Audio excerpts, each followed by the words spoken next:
اعوذ باللہ من الشیطان الرجیم بسم اللہ الرحمن الرحیم۔ مولا کائنات حضرت امیر المومنین علی ابن ابی طالب علیہ السلام کے مجموعہ کلام نہجل بلاغہ کے تیسرے باب کا 454 نمبر فرمان۔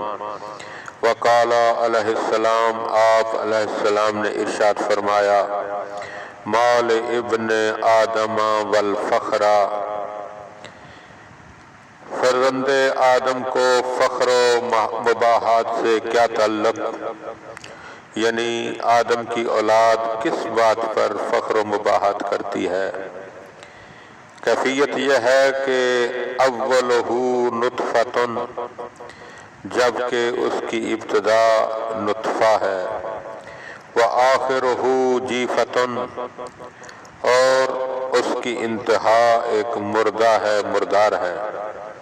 لا یرزق نفسہ، وہ نہ اپنے لیے روزی کا سامان کر سکتا ہے، ولا یدفع حتفہ، اور نہ ہی موت کو اپنی ذات سے ٹال سکتا ہے۔ اگر انسان اپنی تخلیق کی ابتدائی صورت اور جسمانی شکست و ریخت کے بعد کی حالت کا تصور کرے تو وہ فخر و غرور کے بجائے اپنی حقارت و پستی کا اعتراف کرنے پر مجبور ہوگا، کیونکہ وہ دیکھے گا کہ ایک وقت وہ تھا کہ صفحہ ہستی پر اس کا نام و نشان بھی نہ تھا۔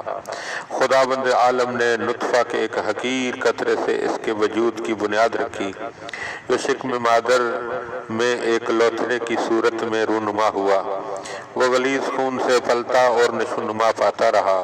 جب جسمانی تکمیل کے بعد زمین پر قدم رکھا تو اتنا بے بس اور لاچار کہ نہ بھوک و پیاس پر اختیار، نہ مرض و صحت پر قابو، نہ نفع نقصان ہاتھ میں، نہ موت و حیات بس میں، نہ معلوم کب ہاتھ پیروں کی حرکت جواب دے جائے، حس و شعور کی قوتیں ساتھ جو چھوڑ جائیں، آنکھوں کا نور چھن جائے اور کانوں کی سماعت سلب ہو جائے، اور کب موت روح کو جسم سے الگ کرے اور اسے گلنے سڑنے کے لیے چھوڑ دیا جائے، تاکہ چیل و گدھیں اور اسے نوچیں یا قبر میں اسے کیڑے کھا جائیں۔